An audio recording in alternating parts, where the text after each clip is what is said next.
Hey kids, you're listening to a couple of annoyed grunt boys, and this is the 138th Simpsons podcast. That's right, we're the Simpsons podcast that discusses the animated sitcom The Simpsons from seasons 11 and beyond, and the newest ones when they air. Why do we do it this way? Well, there's plenty of other podcasts out there that cover The Simpsons chronologically, and mostly the Golden Age episodes, seasons 1 through 10. So we're tasked to do this podcast to find if there's any other episodes that can match those Golden Age. Like maybe this week's episode from season 12. Spoiler alerts. That's what we're watching. And I say we, because I'm just one annoyed grunt boy named Craig. With me is my other annoyed grunt boy. It's Steve. Hello, Craig. That's Steve spelled with a backwards V. That's right. And the T is backwards too if it's uppercase. And if it's lowercase, it's the thing that Jesus likes to hang on. That's right. Your every word, because he cares. Did you write your name in elementary school with S, lowercase, Christ on a cross, EVE? Well, actually, I, as a kid, went by Steven instead of Steve, and I spelled my name in the more European way with a PH. And so I always remember that because my mom drew a picture of a chicken going upstairs because it was a step hen, like Steven. So that's how I always remember to spell my name. And then she died. That's true. And so I don't spell it like that anymore. And then people called you Stephanie. Which is bad. So I went by Steve. And then they learned that my middle name was Earl, which sounds like Urkel. So it's named after another TGIF character, Steve Urkel. Can't win. But it was okay because one day, Steve Urkel knocked on your door and he taught you that having your name was cool and also wearing glasses was cool. Yeah, I learned a valuable lesson. Then he went back to Chicago and got married to someone named Laura. And so did I. Did you base your entire life off of Steve Urkel now that I'm thinking about it? I do enjoy cheese. And I'm always asking if I did things. Where's that sex robot you built? It's in the back. Don't worry. You were hanging out with a portly African-American police officer recently, so... I mean, he knows what's up. He's been to California. He's been to Chicago. New York, too. He was also a police officer in the first Ghostbusters movie. Oh, that's right, yeah. So he's been to all the major cities fighting crime. He's the one cop that I do like. And his wife worked with Balky and Cousin Larry, so what's not to love? Family Matters was a spinoff of Perfect Strangers. That's right. Which Perfect Strangers was a spinoff of St. Elsewhere, I'm assuming. Everything is. But is the show that we're talking about, The Simpsons, part of that universe? Yes, it is. I think it's the X-Files connection, maybe, when Mulder and Scully showed up. Oh, yeah, that makes sense, yeah. What was the Richard Belzer show? Homicide: Life on the Streets? Yeah, because I think that crossed over with X-Files and then Homicide. Because he was Munch, right? Detective Munch. Mm-hmm. And I think somewhere Detective Munch and St. Elsewhere connected. I forget. But people have no idea what we're talking about, I imagine. Steve, give a rundown of what I'm talking about. Rundown. Yeah, I'll get that right on you. I know what a rundown is. So now we're doing an Office bit. What are we, the Office Boys? I hope not. Or be the Office Lads? Lads. Yeah. All right, we're going to do an Office Rewatch podcast. Only on our Patreon, of course, called The Office Lads. But we will only do it in Scottish accents. Dwight is very funny. Oh, I think people are too mean to pie him. And that Stanley likes his crosswords. Oh, Meredith, she's such a horny cow. I said cow. Steve, let's stop trying to be funny and be really serious because we do these little time capsules because it was January 7th, the day after, of course, my favorite day of the year. But this was 2001. Oh. The Twin Towers were still alive. Standing proud. Yeah, so we'd like to get a little time capsule of what the pop culture was like, especially the movies and music. So, Steve, January 7th, 2001, what was the number one movie in the box office? Well, we were all sending our packages via FedEx and playing our volleyballs because it was Castaway. The Tom Hanks classic. I don't think I've ever rewatched that film. Watched it once and I said, I'm good. I'm not saying it's a bad thing, but I don't need to watch it again. I've never seen it. I know cultural touchstones like FedEx and Wilson the volleyball, but yeah, I got it. We should really do a podcast of movies you haven't seen. It'd be called The Podcast About Movies That Annoyed Grunt Boy Steve Has Yet to View with His Eyes and Ears. Ooh, yes, I like it. It's a very swift and smart title. It's rolls off the tongue. Yes. I think it's your legacy to do a podcast like that, Steve. Because one day, like me, you'll have an offspring. And I hope, with my offspring being female, that she doesn't need to latch on to a co-host like we do. That she's her own person with her own legacy of being an adolescence. Your child would be the first in the series, but there'd probably be a continuation. But yours being the first independent woman that was destined by fate, Destiny's Child, if you will. So it's Independent Woman, Part 1 of Destiny's Child. Yes. That's exactly what I was getting at. And whatever happened to 1/3 of them, you know? Yeah, where is the rest of them? But you know, Craig, it's like the big stars, they matter. It's less big things that you lose in an instant in the number 182 somehow.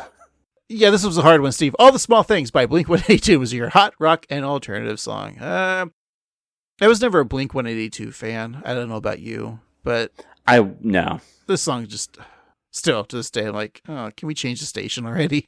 I agree, and like I thought, like when I first heard it, I was like, you know, I don't like the song, and I'm not going to like it now. I'm not going to like it in 10 years. I'm certainly not going to like it in 20 years, even 3 decades from now. Yeah, I'm not going to enjoy this song.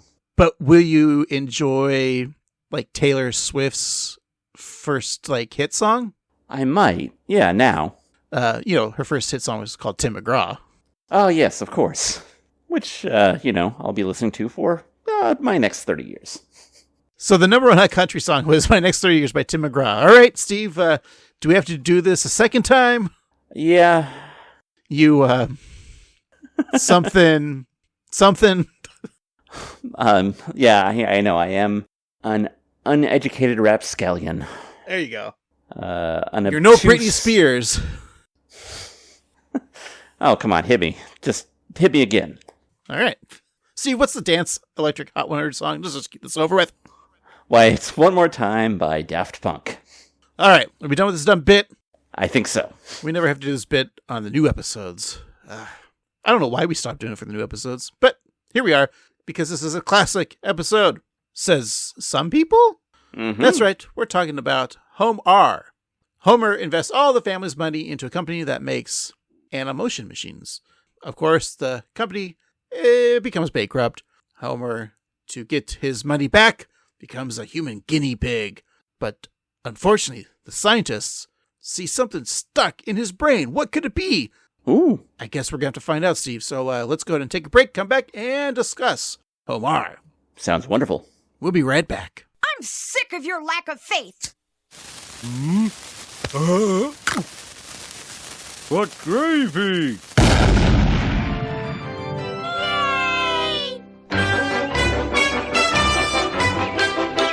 And we're back. Today we're talking about HOMR. It's the 9th episode of the 12th season, originally aired January 7th, 2001. It's episode 257 in the show's run. The nerd code is BABF22, written by Al Jean, directed by Mike B. Anderson, and your showrunner is Mike Scully. Ah, yes, the Scully years, and Alfred Ernest Jean III. We know Al Jean. He's Simpsons royalty, if you will. He started in the beginning of the show. He also, wrote for a million other things. And he's currently the showrunner, along with Matt Selman and others. So I don't know what else we can say, but he has written or co-written 28 episodes of The Simpsons. And of those, we're allowed to watch 16 of them. And this is the 8th one that we're reviewing. We also talked about the Simpsons movie. And he's also wrote several of the shorts, as well as many of the songs that we know and love from The Simpsons. I think we would equate Matt Groening created The Simpsons. Al Jean is kind of like second in command. But almost I would argue that has more impact in the fact that his writing more influenced what The Simpsons became. So I would argue that Matt Groening is the Stan Lee, whereas Al Jean is kind of like the Steve Ditko or, like Sam Romita. Like he formed what Spider-Man became, even if it wasn't originally his idea. And for DC Comics fans, I'll say Matt Groening is the Bob Kane and Bill Finger is the Al Jean. Yes. Jean is fingers. But, we talked so much about Al Jean, so let's never talk about him ever again. That's right. We never will. Until we have to, Of course. So let's just get on with this week's episode. Steve, we have our Golden Age, seasons 1 through 10, but this is kind of the tip of the Golden Age, right? Season 12. The gold-plated age. Yeah, I mean, if you think about it, really the Golden Age is the shaft, 1 through 10. Mm-hmm. And then the tip is like 11 and 12, and the smegma is maybe 13. Yes. From 14 and on, you're just blasting cum everywhere. You're just the cum of The Simpsons. That is true. After 14, I was blasting cum everywhere. It's particularly when you were watching The Simpsons. Yes. I love Lisa. Marge, Barney. Right. Santa's Little Helper. No, that's worse. This is like a good era of The Simpsons, and I know that a lot of people argue that this is when it went downhill, but I will say that before we get into this episode, I am incredibly biased by this episode because I love this episode. It is one of my probably top 20 episodes of all time. People wait 2 hours to hear what you really thought, Steve. So now that you've told them. I'm sorry, maybe. Okay. It's one of my favorite episodes of all time, but maybe not. Maybe I misremembered it, and maybe it's not any good at all, and I was wrong. Because, Steve, the way this podcast works is we haven't watched it yet, or in a long time, so right. We're just explaining what we're watching on TV to the audience. Exactly. We're basically like doing a live commentary on it, but it's recorded. Play by play, yeah. I'm the Harry Carey to your Steve Stone. That's right. That's because I'm always drinking Budweisers and singing the 7th inning stretch. That's right. And I'm Steve. That's right, Steve Stone. Exactly. I am Steve and I'm stoned. We're in that era, so there is a chalkboard gag, mm-hmm. and good old Barty is writing network TV is not dead. So in his class, he told Mrs. Krabappel that network TV is not dead, even though she said it was. And here we are, Steve. Is network TV dead then? See, I would argue that Bart was probably arguing for like these premium TV shows like your Sex and the City or your Arliss, maybe even a Dream On. I think Sopranos, right? Yeah. 2001? Probably, yeah. Yeah, Sopranos probably just started up. Yeah, so that's what Bart was probably talking about, and Edna was like, well, what about the Drew Carey Show, or ER, or Will and Grace? TV's not dead. Well, we know, Steve, ER is back, but it's now called The Pit, and it has nothing to do with ER except for the actor. It's a completely different show because of lawsuits. But is network TV dead? Look, we're talking about a show that's on network TV still, so... And we do every week. We talk about Abbott Elementary, also on network television, which we both like. Yeah, I have my network shows. Like you said, I watch Abbott, I watch Ghost, I watch St. Penis. Look, I've even hit that age where I watch Matlock. Not the original, but the new one with Kathy Bates. Of course. Yeah, so it's maybe not thriving, but it's still alive and doing okay. I mean, even cable TV is kind of like not as well regarded as your streamers are. I would argue that network TV is currently in a better place than cable is, like basic cable. Right. Because it's a wasteland. Like Comedy Central is just nothing. MTV is nothing. USA, I don't even know if it still exists. But like... You mean the network or the country? Yes. But The Simpsons will keep network TV alive. So good job, Al Jean. Is there a couch gag, Steve? There sure is, and in it, the Simpsons, except for Bart, are placed on this couch by a pneumatic transport tube, kind of like seen in that show Futurama. And then Fry, from Futurama, with the Simpsons' yellow skin tone, is put on the couch for a split second before the family looks at him confused, and then he's sucked up into the tube and then replaced by Bart. And so this is a fun, little bit of cross-promotion because... Futurama had been on for a year or two at this point, but still very popular in the zeitgeist, and it's probably on right before or after The Simpsons at the time. Is that right? It was on Sunday nights, yeah? Yeah. But in 2001, I think Fry in yellow skin was still problematic, so I don't know why we're doing Yellow Skin Yeah, that is pretty in bad. 2001. Yeah. So maybe that's how Futurama got fired, because of the insensitivity of Frierson? What was his name? Philip J. Fry? Philip J. Fry. There you go.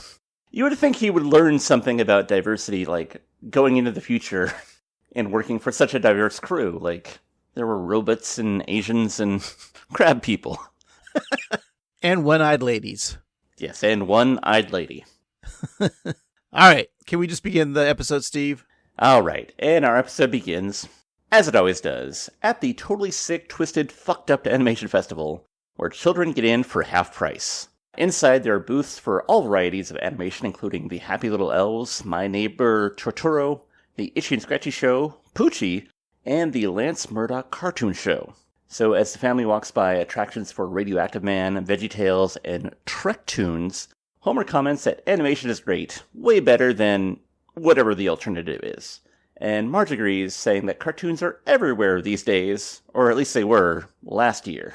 So what, they're making fun of, I guess Family Guy kind of premiered, what, in 99 or 2000? Yeah, I think it was like around that time, and then even though South Park had been around for a while, it was still very much in the conversation. And probably other cartoons were probably trying to hop on the bandwagon, I'm trying to think. It was such a long time ago, Steve. We weren't even born then. It's true. Right. That festival, I think, is a parody of what that Mike and Spike's Sick and Twisted Animation Festival, which has, if I believe correctly, been going on since 1990. And it was an offshoot of their other animation festival, which began in 1977. That was when I call the Year of Star Wars. Steve, you're a big fan of Mike and Spike's. Yeah, I used to plan on going every year when I'd see it in the local free newspaper. I think I went once or twice. I also have fond memories of checking out videos from my local video store that would have compilations of these videos.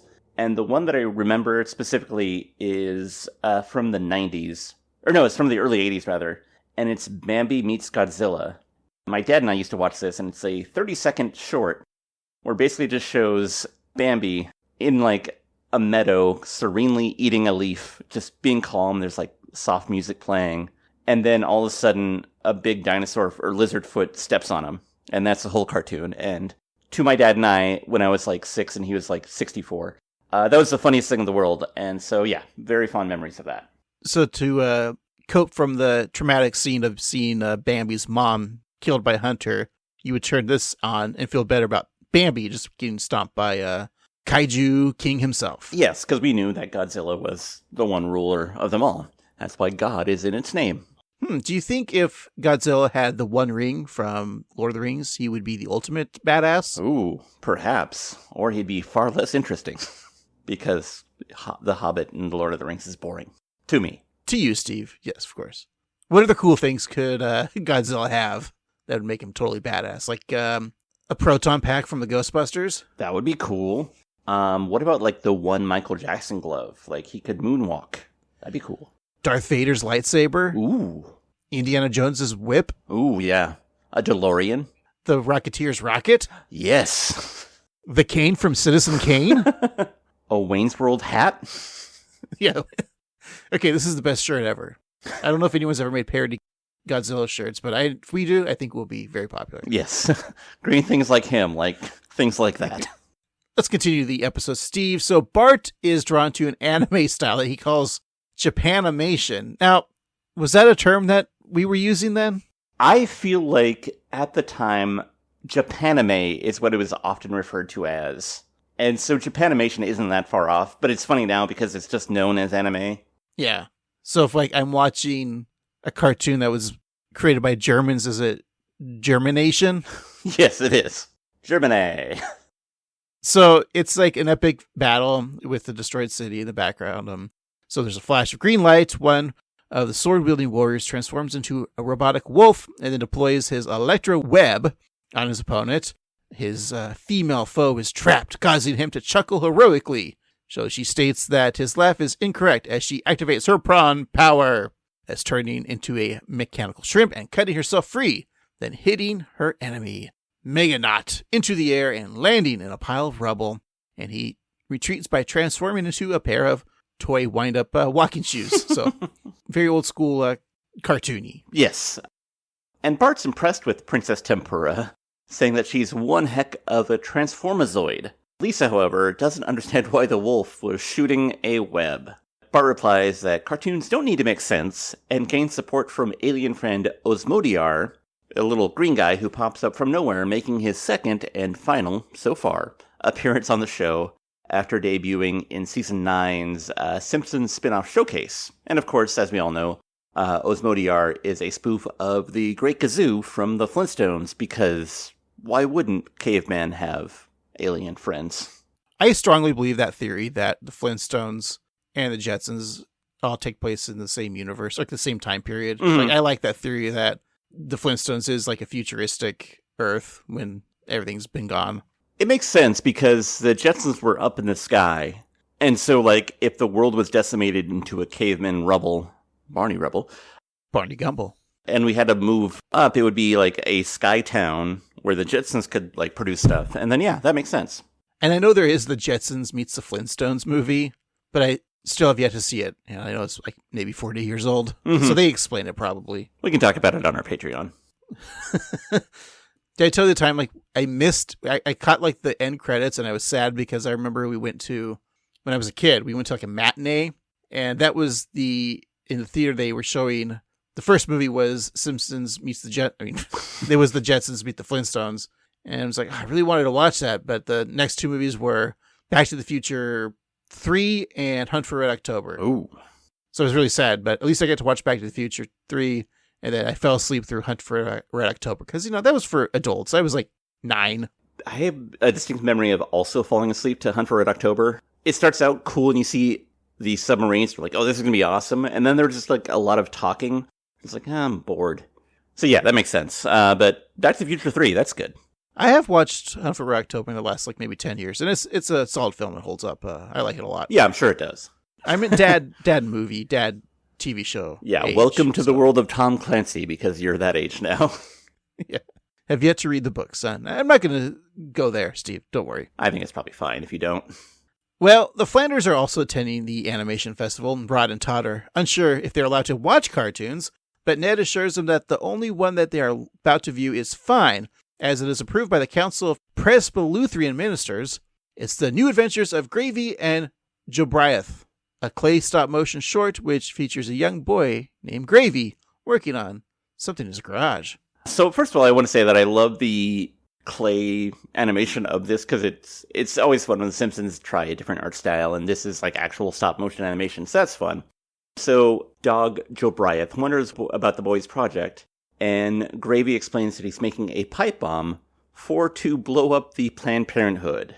And so when the Clay Canine, or Clay9, if you will, expresses doubt about Gravy's plan, Gravy says that he's sick of his pet's lack of faith, and so he lights the pipe bomb and sticks it in Jobriath's mouth.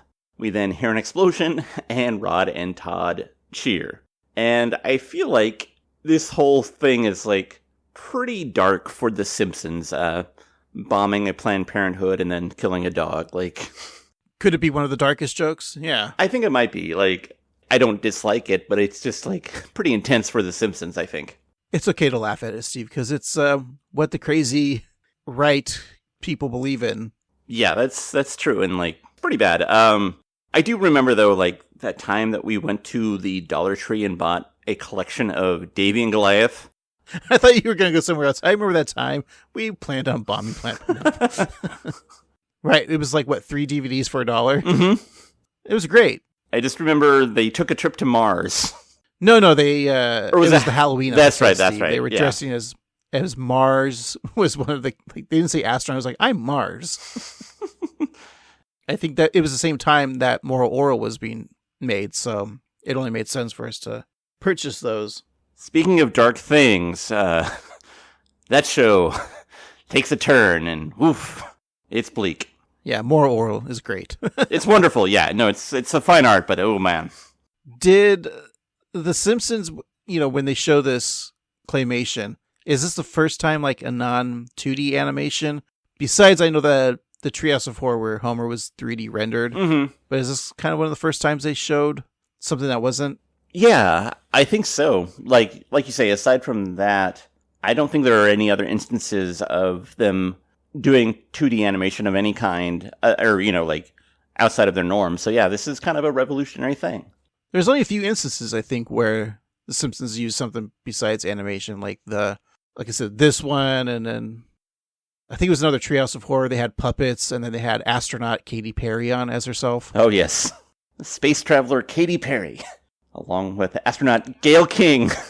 How many astronauts have been on The Simpsons now? So Katy Perry, Buzz Aldrin. Has Elon Musk been to space, or does he just talk about it? I mean, he's been to some other dimensions that we don't know about, so I think it's okay. That's true, yeah. But yeah, great joke, I think. Should we go to a clip, Steve? Yeah. It's been a while. I think we need to hear from The Simpsons. So Bart and Lisa are watching a performer take the stage to show off his vast talent of voice work. And then I created the voice of Yellow-Bellied Yak. All I need is some courage. Courage, I tell you. Excuse me, but isn't that voice very similar to the Cowardly Lion? Also, sir, your loudmouth leopard is a ripoff of Jackie Gleason. Hamina, hamina, hamina, hamina, hamina. And Klutzy Cat sounds exactly like Jerry Lewis with the stealing and the lawsuit and the, oh, nice judge, don't hurt a person with the thing.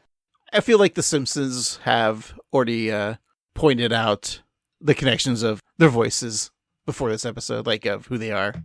It's still kind of funny because, a lot of those older tunes, they're making fun of, like, I'm not saying like Mel Blanc, but, a lot of his voices were similar. Again, he did all those voices himself back in the day, but, like, some of them kind of similar. And most of, like, the characters from Hanna-Barbera from the 70s are also just blatant ripoff of stars from the 40s and 50s. Yeah. I learned something interesting yesterday, because as of this record, yesterday was Easter. So the reason that we all think that rabbits like carrots is because of Bugs Bunny doing an impression of Clark Gable, because there was a movie in which Clark Gable was like in a serious situation, but he wanted to seem goofy, so he ate a carrot. If he wanted to seem goofy, he should have hung out with Mickey. Gosh. And so Bugs Bunny was emulating Clark Gable by eating a carrot, and so everybody's like, oh, rabbits like carrots. And if you give a rabbit a carrot, not unlike giving a mouse a cookie, they'll eat it, but they don't really like it. They like green things, so. And it's like when you were a kid, too, when you speaking of Flintstones, we're watching the Flintstones, you didn't realize, oh, they're just doing all parody of the Honeymooners. Exactly, yeah. Pretty lazy show. And then in 1999, when you're watching Family Guy for the first time, like, oh, they're just parodying The Simpsons. Mm-hmm. Other than that, fun clip, Steve. Yeah, also, for our audio listeners, which is all of you, Comic Book Guy is wearing a Worst Convention Ever shirt. This is the prime era of his worst blank ever era. Yeah.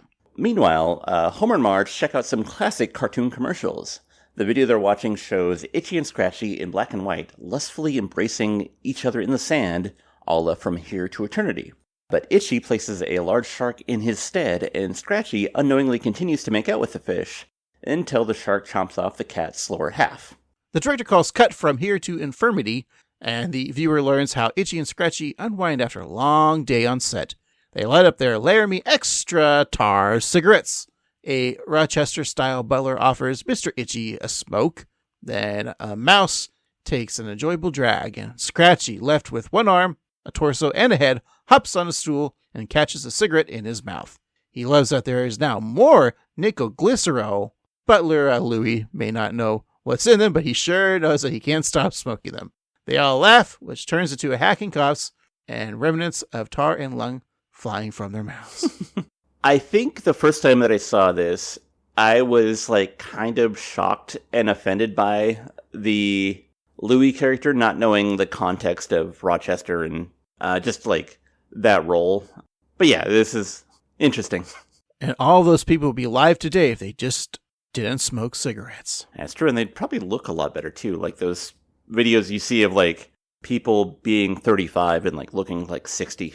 Yeah, my favorite joke still is when I'm watching something from like 70s, even 80s, 60s. I'm like, that person right there who clearly looks like, they're 70 years old. I'm always like, oh, that person was only 27 when they filmed this. It's true. Yeah. As the video ends, Homer takes offense, not at the sight of cartoon characters smoking, again, a parody of the Flintstones as they were spokes cavemen for Winston cigarettes, but by the interspecies lovemaking. He asked if the cat was making out with the mouse, and then shakes his fist in a threatening manner. So the family all meet up in the auditorium, showing the wonders of the newest, at the time, technology, motion capture animation. The speaker begins to ask for a volunteer, but before he can finish his request, Homer is already wearing the mocap suit. As explained by one of the workers, whenever Homer moves any part of his body, a cartoon dog on screen will copy him exactly. So Homer tests this out, lifting his leg, then his arm, and then the Snoopy-like dog does the same. So Homer sings "I'm a Little Teapot," and the pooch follows suit. We then see the dog scratching his ear with his hind leg, and the camera zooms out to show that Homer is the one doing that. So the audience laughs, and Homer begins to improvise. And once his act is done, Homer makes a pit stop in the restroom. Let me see. I'll make him an offer he can't refuse. And that's the truth. That dog's a riot. Thank you. Don't spay or neuter your pets. Good night.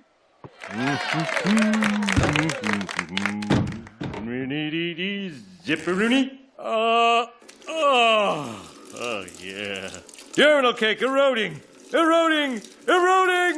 Gone. This reminds me of that scene in the first Naked Gun movie when they mic Leslie Nielsen up and he does the same bit where he goes into the bathroom. Oh yeah, I do remember that. It's a lot of fun. I think it's like an old bit. Yeah, but it's classic. Your P is funny and... P is funny, so is L, M, N, O. They're all pretty funny letters. sometimes Y, but not always. What do you think about Liam Neeson taking the role of Leslie Nielsen in the new Naked Gun film?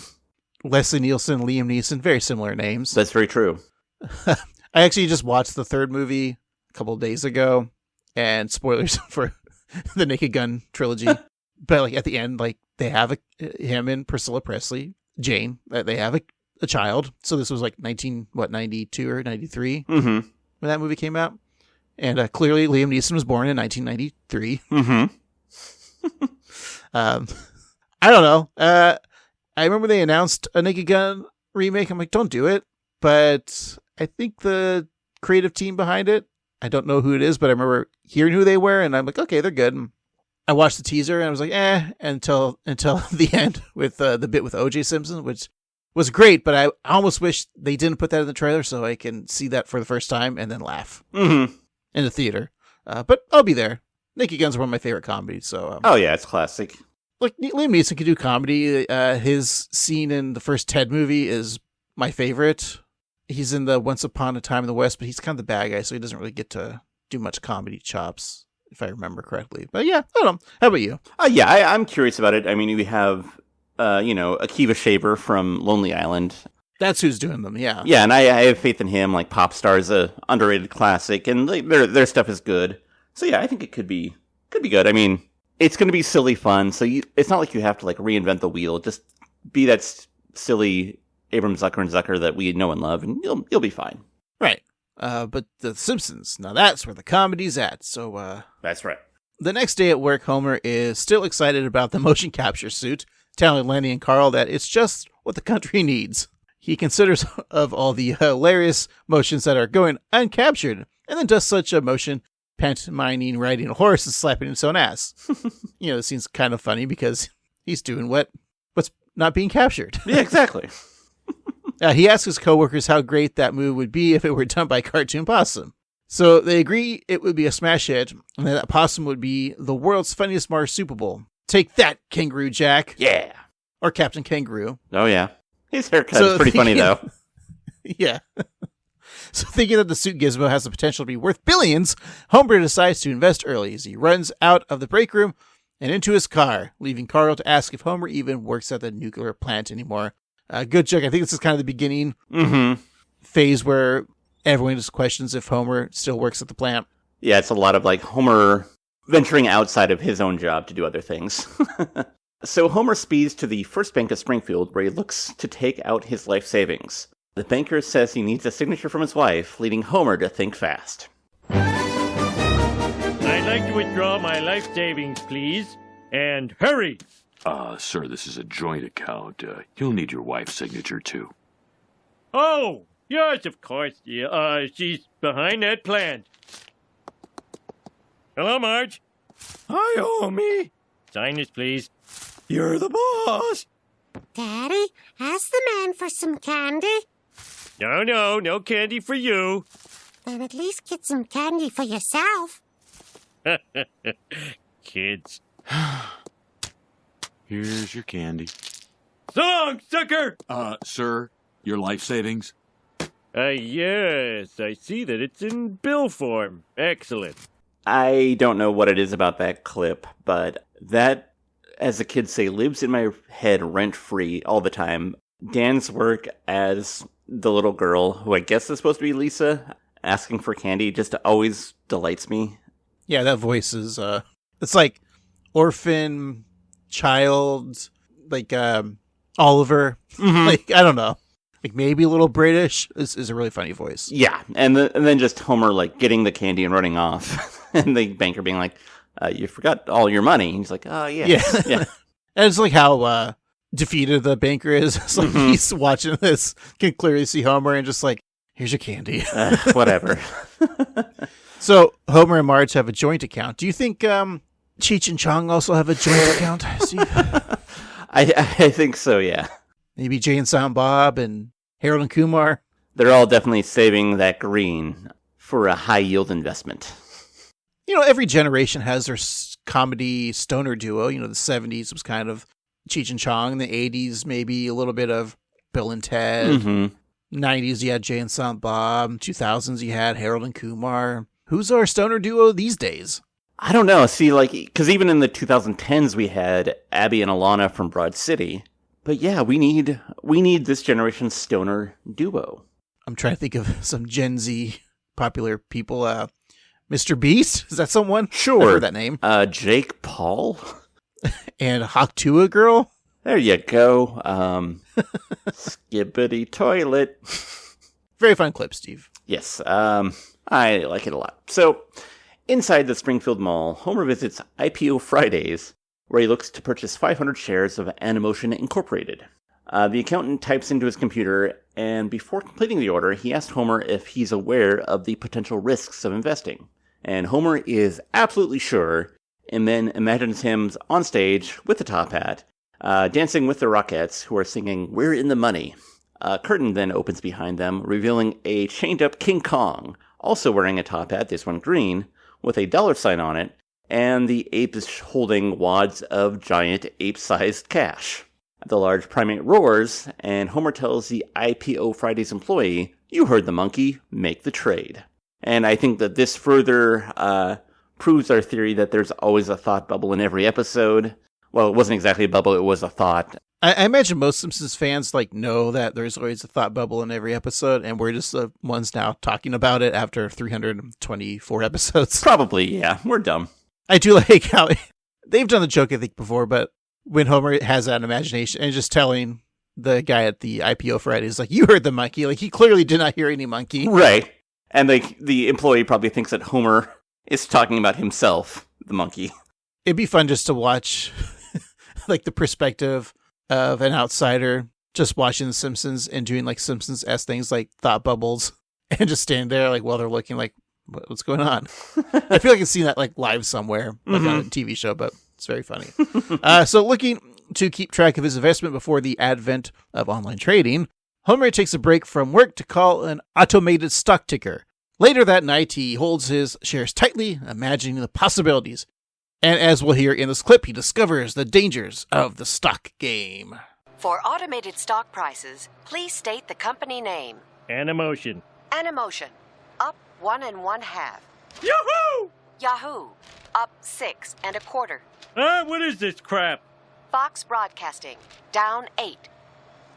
Sleep tight, my beloved. You're my ticket out of this hellhole. Homer! Sorry.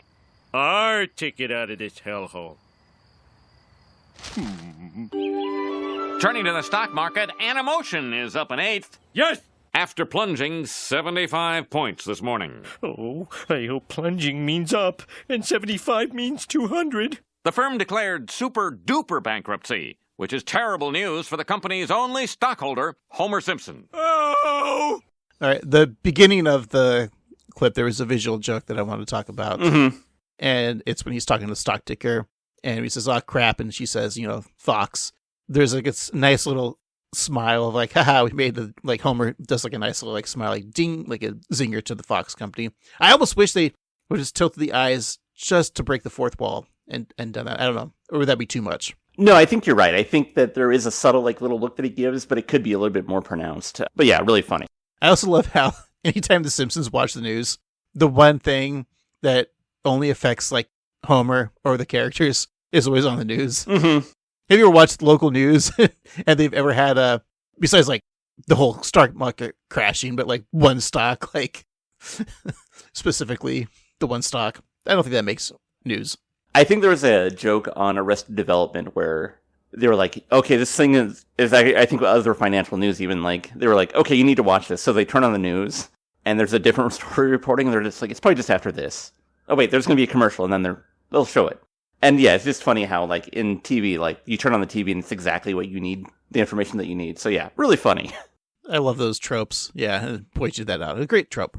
That's just great. So, with the ring of a cowbell, Homer calls a family meeting. So, as the Simpsons all gather around the kitchen table, Homer suggests that they keep the meeting short, since they all have families to get to. That is such a real-life family kind of joke that I just love. And everyone laughs at Homer's quip, which allows him to ease into the first item on his agenda. So he quickly states that he lost all the family's life savings in the stock market, and then moves on to his main issue, that Lisa is hogging the maple syrup. Lisa states that if Marge didn't make such dry waffles, she wouldn't need so much syrup. Another thing that Marge isn't good at, making sundaes and waffles. How hard is it to make a waffle? You know that they have waffle mix because Homer made his patented moon waffles, so they have waffle mix. So it's just you add water or milk. It can't be that hard, Marge. Right. I think she likes to do things from scratch. Mm-hmm. All right. Well, clearly holding that in for a while, Lisa is glad to admit her grievance with her mother. Marge snaps back, saying that if Lisa would eat some meat, she would have a natural lubricant. Is this all scientifically correct, Steve? I do believe so, yeah.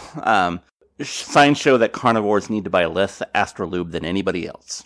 Marge then realizes that Homer admitted to losing all of their money, and Homer corrects her, saying that he didn't lose all of their money, as there was enough left to buy the cowbell. He then rings the cowbell, causing it to fall apart, and Homer curses eBay for the purchase. This was back when eBay was in its infancy, and it was kind of the Wild West, where you just kind of had to, like, risk it. Like, you didn't really want to put your credit card or debit card information on the net at that time. It was still kind of scary. And so, like, eBay wasn't as protected as it is now. So you could easily lose money or get swindled. Yeah, I think at the time I was actually afraid to go look on eBay, not just because if I wanted to buy something, like, probably at the time I was like, oh, I want to buy some old G.I. Joes or something, like, I would be afraid that they'd, like, take all my money, or I would, like, send them money and they wouldn't send anything back and I would have no, like, recourse. So yeah, it's interesting how far eBay's come, because now I feel like I've used it several times and it's fairly respectable. No, I use eBay all the time and I haven't had any issues. I did have an issue this last couple of months ago, but nothing important. I got my money back. Anyways, do you remember my first eBay purchase? Because it was for our apartment when we first moved out. Was it an answering machine? No. No. It starts with a C and ends with a OCK. Oh, it was a big clock. Yes. Not that big of a clock. So I remember when we moved out, I was like, I think we should have a clock, like a Fonzie clock from Happy Days. Mm-hmm. And I remember going to eBay, typing like Fonzie wall clock, and there was one there. I'm like, wow, this exists. Because also at the time, you can almost type anything and it shows up on eBay. So I remember I purchased it. It was maybe like $20. Mm-hmm. And this was like 2000, so $20 was a lot. And it's still, it's still a respectable amount of money. And we got it, and it was literally just like someone printed off a picture of the Fonz and cut it out with scissors and then put it in like a really crappy wall clock. Mm-hmm. And you saw the lines on the print. Yeah, it wasn't even a good print. Yeah, they just used like a desk jet. Yes. And I remember getting, I'm like, this sucks. I do remember that. It's as bad as a cowbell. I got to remember use that family meeting. All right, we all want to get back to our families, and the laughing. It's just a good scene. Yeah, it reminds me of when I think it was Lisa's Vegetarian, but when Homer speaks up, he's like, "If I could say a few words, I'd be a better public speaker." And Bart just cracks up. I like it when. First of all, I love it when people on media laugh at jokes. It delights me when people are actually laughing. Yeah, when you watch sitcoms and something funny happens and no one laughs, you're like, I don't get it. I feel like on Cheers, they would make jokes and you would see them laughing at the jokes sometimes they make, Norm or Sam. You'll see them on the bar laughing. I think Frasier, they laughed when jokes were made. But yeah. Your other sitcoms, when it's clear something funny happens, no one laughs. Yeah, especially Chuck Lorre when it's just dead silence for 30 seconds. Those are comedy? Allegedly, I've been told. And when I look at my TV guide, it says comedy in parentheses. In bed that night, Homer comes up with a solution to his financial troubles, but Marge isn't on board. So later, he pays a visit to Moe's, where Barney offers a different idea. I have a great way to solve our money woes. You rent your womb to a rich, childless couple. If you agree, signify by getting indignant. Are you crazy? I'm not going to be a surrogate mother. Come on, Marge. We're a team.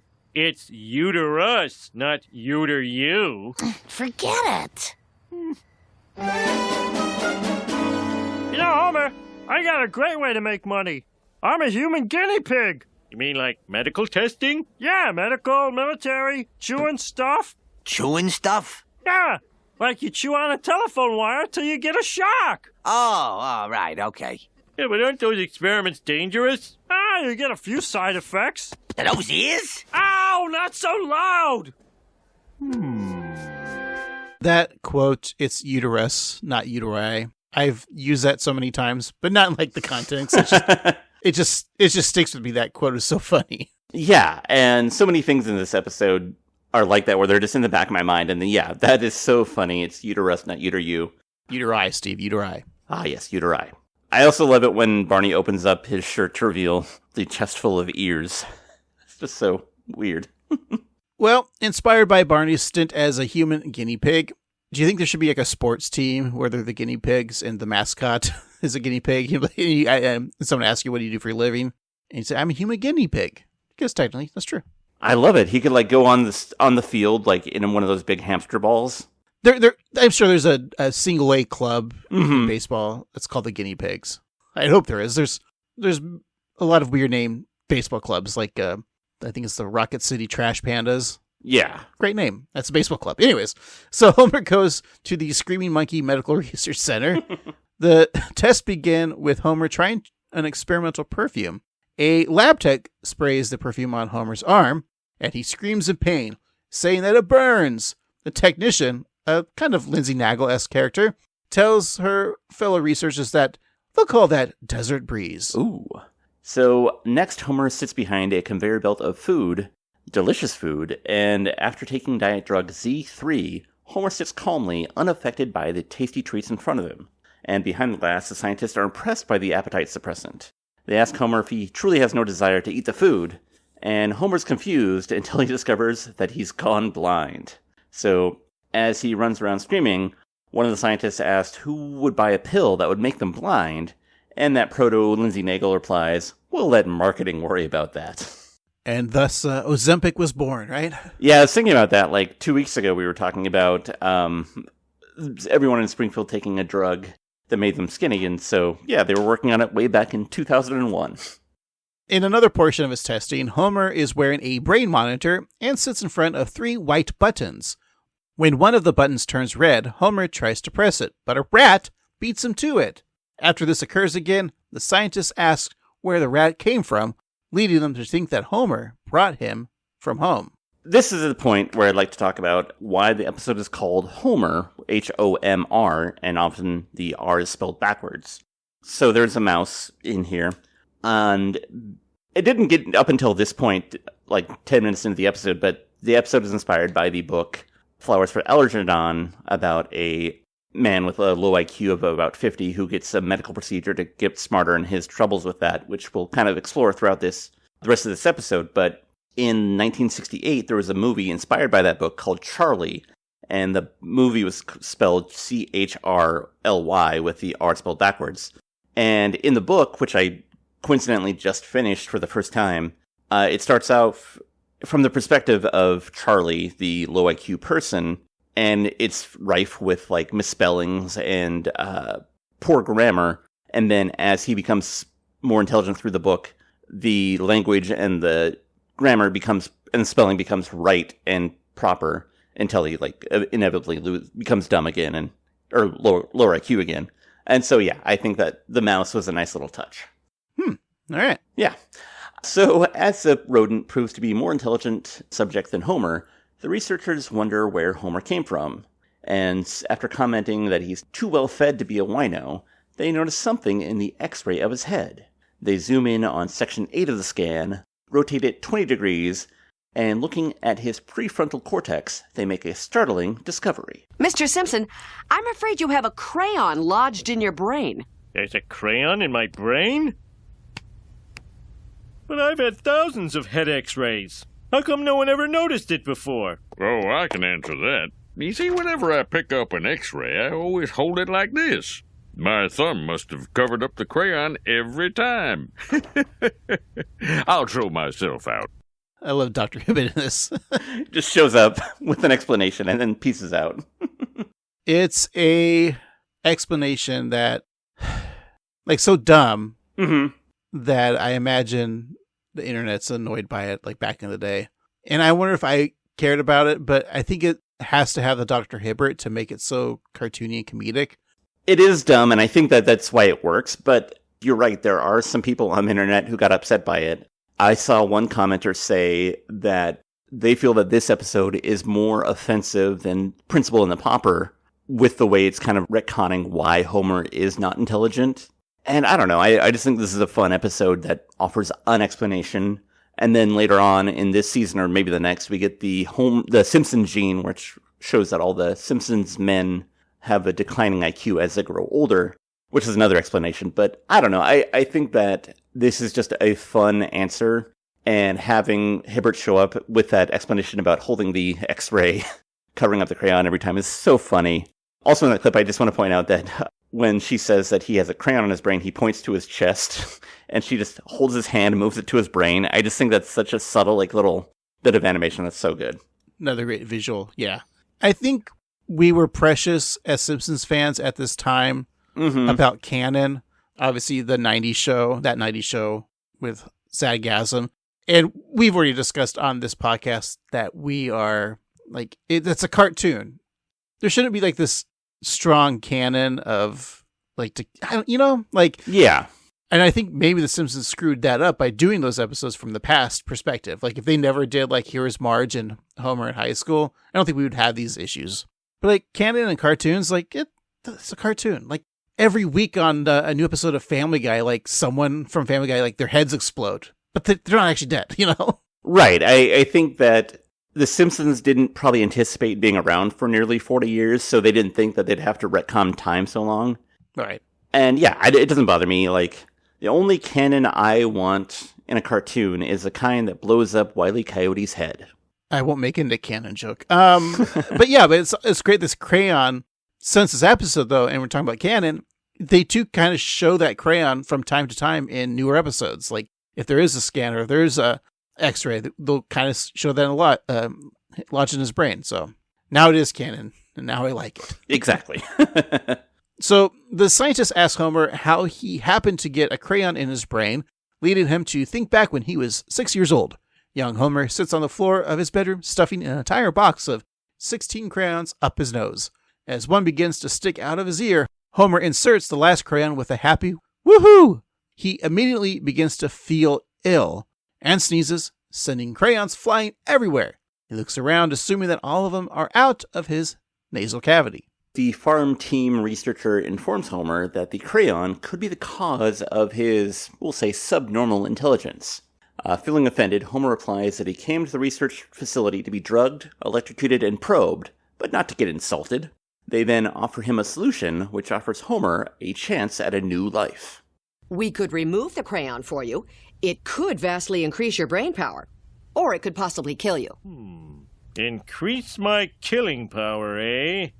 Let's do it. Oh, Homer, where have you been? I just underwent a procedure to increase my IQ 50 points. Really? And they gave me this spiffy nerd ensemble, too. Do you feel smarter? Is the capital of North Dakota Bismarck? It is. I don't believe it. Say something else smart. Dr. Joyce Brothers may be well known, but her psychological credentials are highly suspect. It's true. Now, who's up for a trip to the library tomorrow? Notice I no longer say library or tamari. I'd love to go to the library with you. It's a date. A lot going on in that clip. Yeah. Increase my killing power is one of the funniest lines in this episode. So good.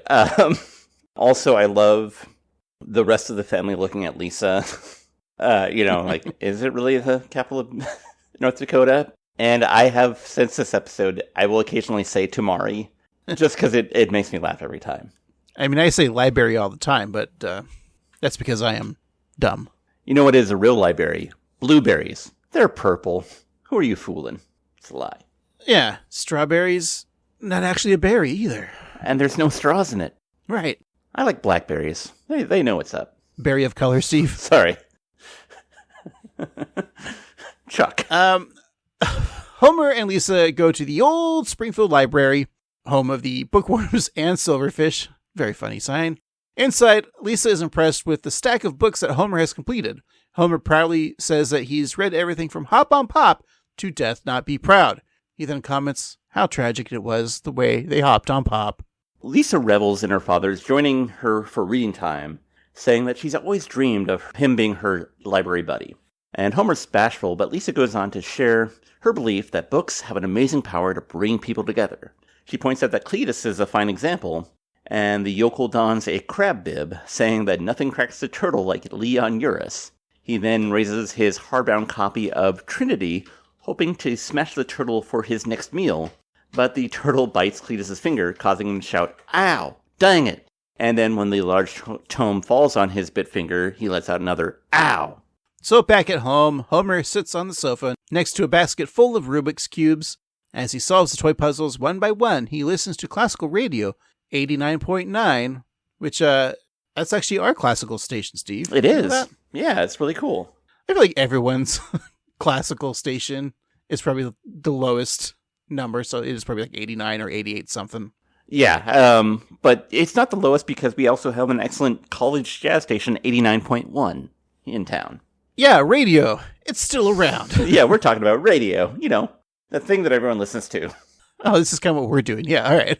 So, as the piece finishes, the erudite DJ declares that the sonata just heard may not be a Glenn Gould performance, but it's good as Gould. This elicits a dry laugh from Homer. It's a good, Frasier joke. With Homer's intellect growing larger by the moment, he is making new discoveries all over the place. He stops Ned and his boys as they're heading to church to share one such discovery. Ned assumes that Homer found a quick shortcut to the house of worship, but Homer explains that while working on a plan for a flat tax, he inadvertently discovered proof that there is no God. So Ned takes a look at Homer's calculation, sure that he made an error. After reviewing the work, he finds that it is airtight. Worried that it might get out to the public, Ned burns Homer's equations that deny the existence of a higher being. Unfortunately for Ned, Homer is sticking copies of his work to the windshields of the cars in the community while whistling "Hark, the Herald Angels Sing." Looking to do even more good, Homer shares his wisdom at Springfield Elementary. Welcome to the third lecture in our series on not putting things up your nose. Please welcome Homer Simpson. I am here to give hope to the least of you, because we all have a crayon up our nose. Maybe it's not a crayon made of wax. Maybe it's a crayon made of prejudice. Question! Yes, Nelson. A moron says what? Not being a moron, I wouldn't know. However... What? Ladies and gentlemen, I give you your moron. You see? It's cool to be smart. So be like me and use your minds. Paint a painting, sing a song, and dance a dance. Thank you. Unfortunately, due to budget cuts, we are canceling art, music, and dance. Please evacuate the auditorium before it's bulldozed into a mini-mall. Before the clip played, I loved the bit with Flanders and Homer. Mm-hmm. It's one of my favorite in this episode. Yeah, I just love the way that Ned, like, not only does he, like, check it out, but he's like, oh, he's right. Yeah, he knows all the equations are correct. It's funny. Yeah. The end on that clip where Homer tells the kids to, like, paint a painting and make a dance, and then Skinner saying that art and music has been canceled. That's just solid humor right there. And the fact that the scheduled demolition is going on right when the assembly is almost over and just the wrecking ball coming in. Mm-hmm. So fun. And it's the third in a series of lectures about not putting things up your nose. I'm sure Ralph is the instigator for all these assemblies. Yeah, I think so. He probably sticks plenty up his nose, among other orifices. Yeah. And also the great Moron Says What bit with Nelson. Mm-hmm. It's classic. Yeah. So, at the Springfield nuclear power plant, Lenny and Carl enjoy a break from work. Lenny wonders if Carl has a different coffee mug than usual, but Carl assures him that it's the same one as always, and that it's no bigger than it ever has been. And Homer walks by, about to drop off an envelope, leading Lenny to ask him, "What you mailin'?" And Homer tells his coworkers that he has constructed a thorough safety report on the plant. Carl wonders why he didn't give his findings directly to Mr. Burns, but Homer explains that he opted to disintermediate the local authorities, sending the report directly to the Nuclear Regulatory Commission. And Lenny feels that Homer's work is long overdue, as he wakes up to more and more skin on his pillow every morning. And the way that he scratches his face and the skin just falls off is so gross that it just works really well. Thought you were going to say sexy. A little sexy too, you know. Yeah. Carl is happy to have the newly intelligent Homer nearby, as he's given Carl a special codpiece, which provides Carl's junk with the freedom and protection he sorely needs. Carl and Homer high-five, and all seems well, until Homer's safety report leads to changes at the plant. It seems the Federales have been tipped off by an anonymous whistleblower. Mm-hmm. Now, while the plant is brought up to code, there will be massive layoffs. That is to say, total layoffs. Totals.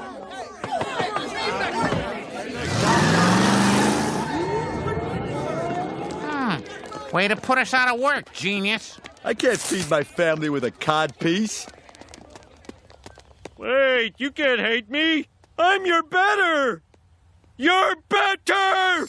Oh, you've really done it this time, dum-dum. Homer just yelling, "I'm your better." Mm-hmm. That's so fun. And again, this is also happens in the book where the protagonist becomes smarter, and then everyone just kind of hates him because he's like smarter than everybody else, but doesn't really do any good. So, yeah, good message. Which is weird because, like, we as a society love really smart people and then telling us how dumb we are. Yeah, I mean, that's why we're in the great state of the nation that we are now, because of all the smart people who celebrated intelligence. And, yeah, not a political podcast, but yeah, go big brains on the White House. Yay! Yay. Well, that evening, Homer walks down the street reading a book. He passes by Moe's Tavern, where people are chanting, "Burn, burn, burn." Homer steps inside to find a flaming effigy, and he agrees that nothing burns like an effigy, but is saddened when he learns that this one is in his image. Homer tells the bar patrons to stop, as the fire inspector would be appalled. And then the fire inspector, who happens to be sitting at the bar, speaks up, telling Homer not to tell him how to feel. Homer asks the men if they all hate him, and Lenny says that they do, adding that the Brainiac Homer costs them their jobs, which they need for working, not to mention for driving too. Even Moe is upset, as he was much happier before he knew that Dame Edna was a man. much happier.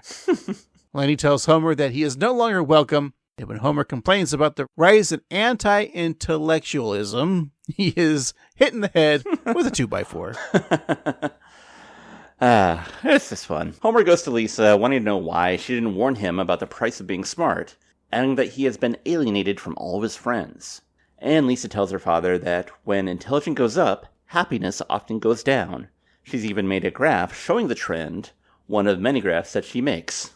Homer wonders what gets Lisa through the day, and she replies it's a lot of the little things, like Tai Chi and Chai Tea. And what works best for her to fight the unhappy thoughts best is often a nice long walk. So in her statement, intelligence is much like an erection. When it goes up, happiness goes down.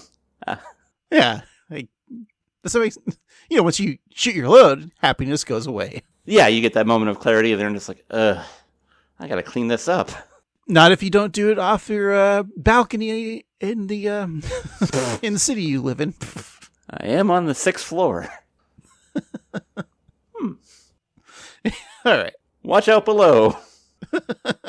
Homer thinks that a walk is a great idea, so he decides to hop in his car and go for a drive.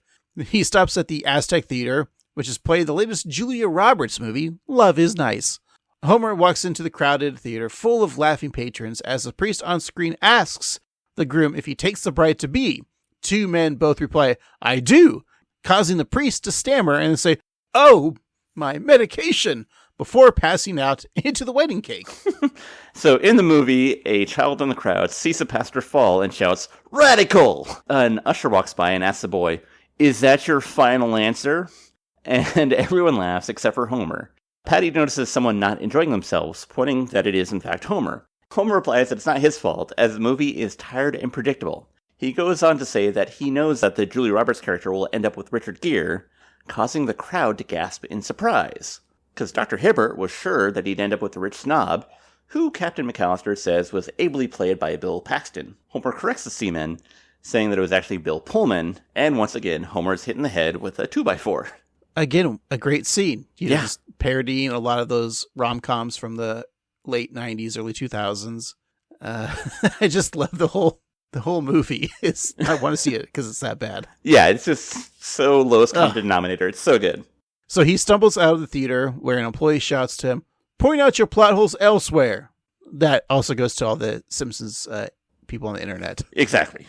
Homer gets on his knees asking, is there no place for the man with an 105 IQ? And I remember that line is said, and the fact that Homer's IQ points went up from 50 points to 105. Very funny, because 105 is average, like borderline average. Like a lower average, right? Yeah, the average IQ is kind of like between like 110 and 120. Okay. So yeah. So the fact that people with Springfield have an IQ lower than 105. Yeah. So Lisa's really not that smart. Lisa's just probably like average. She's smart by comparison, exactly. She knows the state capital and knows that Joyce Brothers isn't that smart.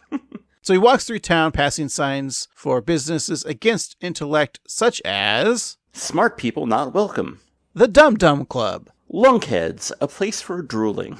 And the Disney Store. So Homer returns to the Screaming Monkey Research Center, where the scientists are busy playing foosball. It's just fun. Homer walks in saying that he's a Spalding Gray in a Rick Dees world. He wants to return to ignorance, but being the blissful boob that he once was. And one of the researchers say that they don't play God, but Homer retorts that they do nothing but play God, pointing out the octoparrot. And so the parrot with tentacles squawks, saying, Polly shouldn't be! The female researcher offers Homer the name of an unlicensed surgeon to help him, but he is stunned to learn that it is Moe Szyslak. Even Moe's business card anticipates the disbelief by saying, that's right, I'm a surgeon. So Homer goes to his favorite tavern turned operating room, where Moe has strapped him onto a pool table. So Moe grabs a corkscrew and offers Homer an array of surgeries such as an appendectomy, or some lipo, and perhaps even the sampler. But despite the popularity of the sampler, Homer knows what he wants. He wants Moe to stick a crayon up his nose. So Moe agrees to the old Crayola obligata. Meanwhile, Lisa is drawing a picture of her father as a great thinker, But when she goes to add a finishing touch to the artwork, she becomes worried. Ah, now for a little powder blue. Oh, no, he wouldn't. All right. Tell me when I hit the sweet spot. Deeper, you pusillanimous Pilsner pusher! All right. Defense! Defense! That's pretty dumb, but, Extended warranty? How can I lose? perfect. Sweetheart, a missing crayon could be anywhere. Who wants lottery tickets? Okay, it's in his brain. Dad, how could you? We were connecting in such a meaningful way. We were what, and a what? Yeah, which reminds me, I need a sandwich. Hey, what's this? I don't know, must be something I wrote before Mo fixed me.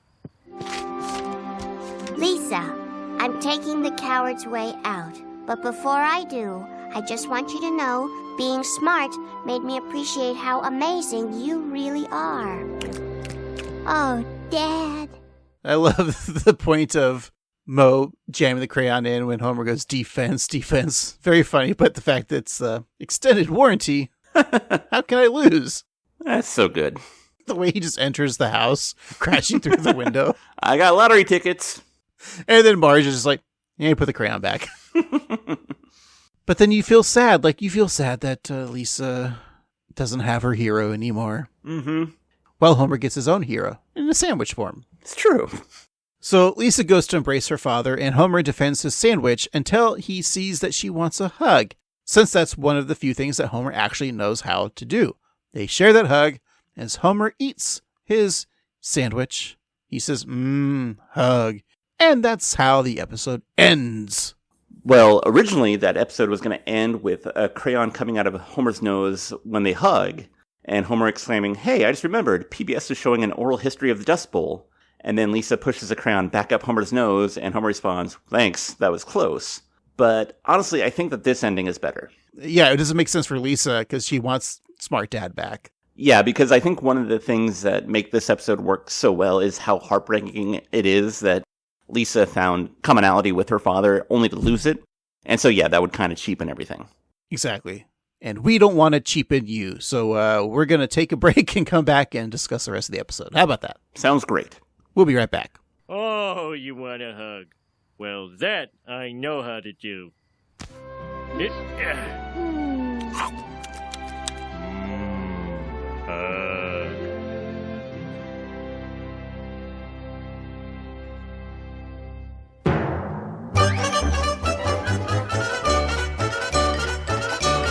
All right, Steve, we're back. Let's wrap up this week's episode, Home R. We'll talk about our favorite jokes, even though we've already talked about them on the podcast, and give it a review, give an MVJ, which I'm sure it's kind of obvious who the MVJ in this episode is. I'm not leaning you in any direction, Steve, but I feel like we're both on the same par with this episode, so let's just get this over with in a good way. And to talk about it, first we will give gifts, and that, of course, is a gift from this episode. That could be a product. You know, we've been talking about how they're making physical Funzos now, and there's already a Krusty doll. I think the product that should be next for actual making is this product here, Steve, that I got for you. It's Carl's Codpiece. I figured you need a codpiece, and this should be a real product, the Simpsons branded codpiece. Oh, yeah, I would wear that. It'd offer me the protection that I need. You don't drink anymore, so you need some sort of ice to get through the day, so I got you a carton of Laramie cigarettes. Ooh. With extra tar. I love it. And the obvious is this. Steve, could you tilt your head back real quick? Sure. Damn! Right there, in your nose. Oh, thank you, Craig. That's what I needed. Woohoo! That's burnt sienna. Burnt sienna. Smelled like burnt sienna. Enjoy those gifts, Steve. Well, thank you, Craig. And I got some stuff for you as well. I didn't get you a codpiece, but I did get you something you can wear. I got you a mocap suit so you can capture all your hilarious movements. I got you a cowbell for eBay because you're always being like, I need more cowbell. And then, of course, I got you a copy of Trinity by Leon Uris for all of your turtle smashing needs. After a few cocktails, Steve, I'm leaning on the urinal and I'm urinissing. It was better in my mind. All right, Steve, what made you laugh in this episode? What didn't make me laugh in this episode?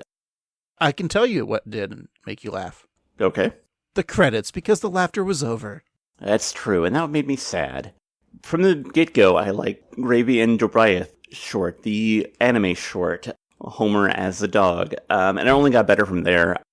The scientists talking about how dumb Homer is, Homer increasing his killing power, Dr. Hibbert showing up. I could just give you a whole recap of the episode and it'd be funny, but obviously I think the MVJ is clearly Homer, because it was just a spotlight of Homer being funny, and just all around, just everything in this episode made me laugh. I love the family dynamic of the meeting, Homer showing Ned the proof of no God. I love the Julia Roberts movie. Just so much to love about this episode. What about you, Craig? Yeah, there isn't a definitive favorite scene because they're all perfect in my mind. You know, for MVJ, sometimes like, well, maybe this character, and I don't like saying that Homer's the MVJ because it's too obvious, but this is just, yeah, duh, it's Homer. This is one of the best dumb Homer episodes, but there's that sincerity to him as well with Lisa. Like, you said all the scenes that I like, so I'm not going to repeat you or myself, so just get into it, Steve. Why is this one of your favorite episodes? I think captures what I love about The Simpsons because it can offer dumb jokes while offering smart jokes, and then be silly and goofy while having an emotional core. And I think that this episode just depicts that so well. It's such a fast episode, and it's funny because the whole Flowers for Algernon plot doesn't happen until halfway through the episode, and yet it tells such a complete story of that, to the point where I didn't know that that's what it was until recently, because I'm not smart. So yeah, I just think that from front to back, it's all laughs, just so silly, but so grounded with such a good balance. And I think that, you know, when we're talking about writers, it's easy to say, oh yeah, Al Jean's, you know, classic, he's good. But this just shows like how good he is, because this is just such a great display of when The Simpsons work, how well it can work. And so yeah, this is just an all-star episode for me. And so if I had to give it a rating, you know, I just read Flowers for Algernon, and it has 311 pages. And I gotta say, this is a 311 out of 311. Yeah, you said it best. It does have some of the Homer and Lisa dynamic. And as much as I wish I could see more of that, I think you get enough. You get the Susan of Lisa and Homer, because we've seen episodes like that. But just the sheer comedy of this episode.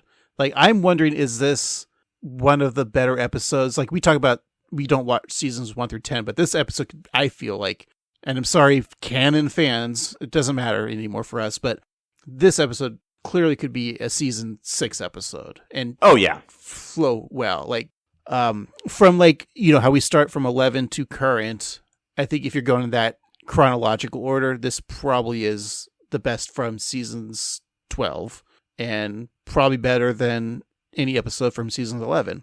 I would argue that this may be, to me, one of the best episodes that we've reviewed. And also, I know earlier I said that it might be in my top 20, and I haven't made a formal list, but it might be in my top 10 of Simpsons episodes of all time. There's just so many silly quotes. Like I said, the it's uterus, not uteri. Using that little orphan child voice that Dan does at the bank. Him crashing through the windows at the end. Like, it's just so great. And everyone gets their own little zingers. And I don't know, the making fun of the Julia Roberts, like you said, yeah, you're right. This is just, it has to be one of my favorite episodes as well. You don't think of it from season 12 because you kind of lump it in with those Golden Age episodes. So this is one of the Golden Age episodes that has come out. You know, if I'm looking at seasons 11, like, we love criticize, Guess Who's Coming to Criticize Dinner, another great Homer episode. We haven't got to Behind the Laughter, but that's definitely one up there that I feel like is a classic for me. And then here from season 10, yeah, Homer. Yeah, out of like season 12, I'm looking through the list, like, this is definitely up there. Mm-hmm. Trilogy of Air is in the season, but I think this is still better than a lot. And going on, yeah. So I think maybe let's talk about Al Jean's episodes real quick. This, and I think you've said it before on this podcast, that this is probably your favorite Al Jean episode. But he also did write Guess Who's Coming to Criticize Dinner. Yeah. But yeah, I'm looking at later, like seasons 11 beyond that we can review, and of the ones that we have, this has probably been my favorite. But look at the episodes that we can't review. That's true. We're starting with There's No Disgrace Like Homer. A lot of them he was writing with like Mike Reese or Sam Simon, and even Matt Groening. Like Moaning Lisa, Telltale Head, The Way We Was, which is a classic. Strike Raving Dad, never heard of it, doesn't exist. Nope. Lisa's Pony. Oh, man. Lisa's Sax, Mom and Pop Art, The Simpsons Califragilistic Expiatoid Gruntish, Round Springfield. Yeah, I think Homar might be Al Jean's magma opus or Durex opus. That's right. Although he's got like so many good ones, and so I think that just highlights how good of an episode this is. If I have to give this a ranking, they make fun of Julia Roberts, and one of her top movies of all time was Erin Brockovich, and then one of her worst movies, according to the internet, was 2016's Mother's Day, which had an 8% critic score, and Erin Brockovich had a 85 critic score. So I'm going to give this episode a The Normal Heart, which is her highest score from 2014, the 94%. She played Dr. Emma Bruckner, Steve. Never heard of it, but it's up there. Of course. Of course. All right. Great episode. And Steve, you pretty much got to pick this episode last week because we were off for a new episode. How do you feel about yourself now? I feel pretty damn good. Maybe even a little bit smarter than I was before. Well, let's test your intelligence, Steve, because we do have a new episode next week that we will review because it's a network episode, because network TV still exists. Mm-hmm. So we're going to be watching season 36, episode 18? That sound about right? I would say so, yeah. How about the 787th episode of The Simpsons? We'll stick with that, okay? All right. So, what do you think that episode is titled? Well, this one that we watched today was HOMYA, which of course is a movie based on a book. And so I think they're going to keep with the literary theme and make an episode called A Clockwork Yellow. Wow. They haven't done that yet? I don't think so. Oh. They should, if they haven't. They should. But with me just saying that means you're wrong, of course. Of course. It's a parody of one of your favorite Gina Davis movies. Earth Girls Are Easy? No, Steve. Let's talk about titles. Okay, it's fine. The Fly? Okay, Jeff Goldblum's not in this movie. No. And yet it's a Gina Davis movie. How does that work? I don't know. Steve, it's Abe League of Their Mo. Now, wow. How did we not come up with that title? I know, that is definitely one of, seems like our work. But what do you think Abe League of Their Mo is about? I think that Springfield starts an all-women's baseball team, and feeling excluded, Abe and Mo decide to join the team, and that upsets people for some reason. It gets a little political, and it shouldn't. The B story is Bart becomes a pretzel salesman at the baseball stadium, but Marge is upset because she used to sell pretzels, and Homer's upset because he can't eat the pretzels. Why can't Homer eat the pretzels? Because Bart needs to sell them. Can't Homer just buy them? He doesn't have money. Well, he should rob Bart. Maybe he will. Maybe he will. Well, I don't know what we're talking about this because it's all false, but it makes me think that probably will be an episode eventually, not the pretzel with Bart, but what you're talking about. Steve, you're close because there was baseball involved because Grandpa and Mo recruit a Macedonian slugger to play in Springfield, but it strains their friendship and very integrity of baseball. You know, the strong friendship between Mo and Abe. Yeah. When they're always hanging out. I mean, we know that they were friends on Abe as the automatic love tester, but that wasn't part of the canon, folks. You and your canon, always talking about canon. But Steve, it has baseball in it. You know I'm excited. Oh, yes. It's funny, when I'm excited, I think about baseball. We got a lot of guest stars from this episode. Maybe we'll save it for next week, but one of the guest stars, Steve, really slaps. I mean, gets slapped. Of course. Danny Trejo. Look, it's a Joe H. Cohen and a Robbie Oliver episode. Ooh. So I'm looking forward to that, Steve. And I'm looking forward to hearing from our listeners. And that's you. So go ahead and contact us on social media like Instagram and Threads and YouTube at 138Simpsons, or you can just email us at 138simpsons@gmail.com. And hey, if you're so kind, go to your favorite podcatching app, leave us 5 stars or the equivalent. But you don't need to write a real review. Just tell us the favorite thing that you've stuck up your nose. And check out our TeePublic site, tpublic.com/user/AnnoyedGruntBoys for some fun Annoyed Grunt Boy merch. All right, thanks for listening, everybody. I've been Annoyed Grunt Boy Craig. And I've been Annoyed Grunt Boy Steve. Which reminds me, I need a sandwich. I can't feed my family with a cod piece.